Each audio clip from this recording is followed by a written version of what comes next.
Welcome back to a brand new video of the Target Individual Program, Target Individual Experience. Still getting used to this phone.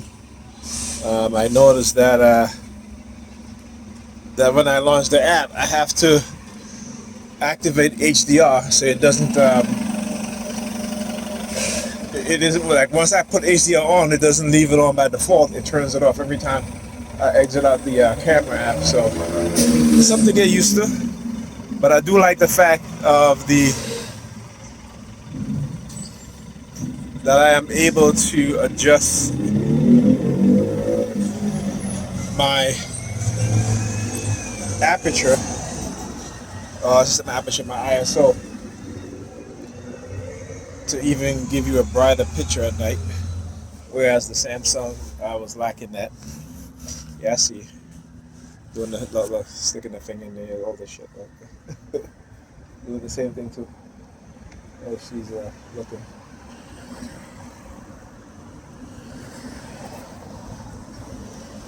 Now looking at palm fixation. Tell you, that's alright though. Like I said, I love to expose them. You keep looking over here. I want you to the fanatics, right? That's the fanatical mindset people. Oops. Right? Fanatical mindsets. Right? And these are people who have, many different motives based on their lifestyles, based on their inability to see their reality because of how they're conditioned. Right? It is something that you got to understand, and if you study psychology, you get a better idea of what is being done, particularly within the society, and particularly against black people. Right? How particularly in liberal states, right? Their agenda, not only their agenda that they push amongst their own kind, but also the agenda that they push on to black and Hispanic people in America, right? I talked about this, where Hispanic men and women identify the most as LGBTQ, but the media will make you believe that it's white men and women, but it is not. Okay, it is Hispanic men and women who are the number one in terms of young men and women, I should say, who identify as such. All right. Now, why is that? Not only am I talking about psychological manipulation and conditioning, environmental warfare, also, but the fact that most migrants from South America, all right, you look at their parents who were farmers, or even if your parents wasn't a farmer, you were exposed to pesticides that was deemed dangerous to human beings, whether it be through physical contact with the chemicals or through the food, right, within the food sources, as well as aerosol, right? So when they go around spraying for bugs, those pesticides were dangerous for you to breathe. But not only that, but when scientists and researchers do the research on these pesticides, what do they find? They found that it changes the male-female reproductive systems, their biological reproductive systems. It changes that. So again, am I surprised? No. Why? Because I know. Right? I don't have to believe anything. I did the research. I read the papers, and even with there was a black scientist who was hired to do research and study on a chemical compound for pesticides. And he found out using frogs, that it changes the biological sex of male and female frogs, and even the offsprings. Sometimes born male frog, but sometimes born with female sexual parts or organs, right? So these things have direct effect on us. When you look, particularly in America, you look at Roundup. Right? Roundup is a chemical compound that is used in soil in agriculture. And what you find even in urban areas, right, even in cities, black women have the highest concentration of that pesticide, Roundup. Okay, not black people living in rural areas on farms. Okay, but black women in cities across America. So how did that happen? How do you have where you have in cities where you have Roundup is just predominantly high within the blood level content of black women? See, a lot of us are being told things that are that they downplay, right? They downplay it. But when you look at the health disparities within this nation, in this country, particularly within black women in particular, not just only black men, but black women in particular, because they are the worst off in terms of being affected by these things, right? And so, look at the white guy. He's looking at the old lady. I haven't seen a white guy over here in, I don't think I've ever seen him walking around over here. So it must get really, this must get really, well, it's Canarsie, so it's not that bad. But like I said, but they always gotta find a way to use Caucasian male and Caucasian female.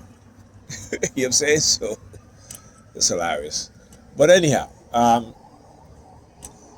but yeah, you hear the sirens on top of that too. So as he came out the store, like the sirens went off, right? But anyhow, so again, when I talk to black women, I talk about black women in a way, I should say European women in a way that, is the only way that we should be able to talk to them, which is honestly, openly about these things, not sugarcoating stuff, but giving them the truth, whether they want to hear it or not.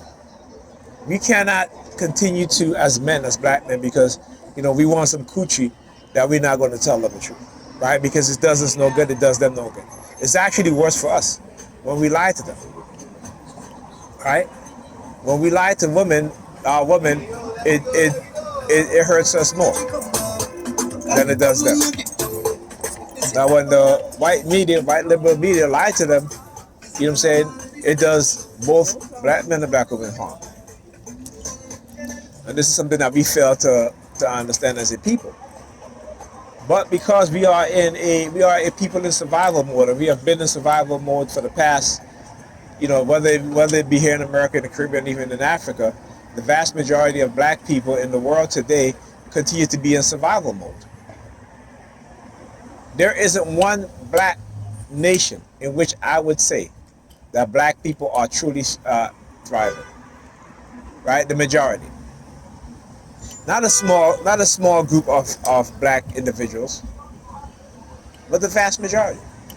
In Africa, where you have, 54 nations, right?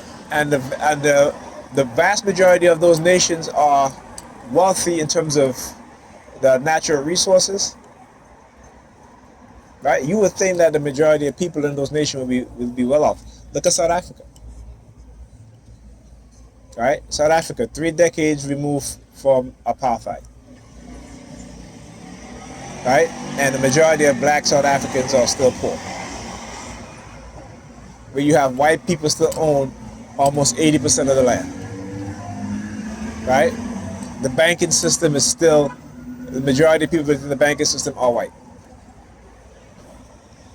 The military, their Air Force, their Navy, right? And you have an entire black government, populated government body, right? And who have not made any drastic change to the lives of black South Africans. Kim Heller book, what is it? No White Lies? Is it No White Lies or White Lies? White Lies. That's what it's called, White Lies. Kim Heller book. She's a South African white woman author who speak out against the racism and discrimination in South Africa, and what she said is that the Africans that are running the government have a European mind. They are white South Africans in black bodies. All right, and I talk about how, particularly in terms of my target and what they try to do to me. They try to get me to hate black people. You know, trying to tell me, oh, you know, listen, I'm not being targeted by black people, even members of my own family. But because it is because of their ignorance. Also because of technology that they don't even understand that's being used on us. So I don't really take it to heart. You know, there are times when they'll try to cause a rift between members of me and my family, right? It is because I see exactly what it is that they're doing, right? So for even the example, when I went by Pam today and she was in her bedroom, I went to talk to her about what I went to talk about. I went to talk to her about something. I think it was Ethan, right? And the fact that you know, he's been staying up all night, particularly when he has classes, right? And so he has missed 4 days of summer school. She didn't know, and she's telling me, "Oh, you know, it's Ethan. He doesn't do anything." I said, "Listen, Ethan is a teenager. He's a boy. Okay, he hang out with his friends, right?" I said, "You only want to tend to look at, you know, your teenage years as something that's being all fun and all this stuff, right? And ignore, because that's what she does. She ignore a lot of the things that, you know, that are negative that happen to her, or even the negative things that happen in this world, and she only want to focus on her happiness and her joy. Oh, this bring back memories and this and that. But not every memory is good. Not every memory is joyous. You have memories that are sad, memories that are also traumatic, right? And it is when we start to block out those memories and only want to think about the happy part, that's when we end up in trouble. That's why we become so highly ignorant, right? And so what they have done, the white supremacists in America, particularly when it comes to black people, is to create this narrative that, you know, I don't want to hear nothing negative. Who's studying me? Well, if you don't want to hear anything negative, then what happened when negative shit is happening? Are you going to ignore it and be affected by it? Or are you going to want to know it and prepare for it? Anyhow, rolling up the list. Yeah. Thank you. I'll have to jump in front of this motherfucker. Sorry. Coming out? Yeah. You step back in? Thank you.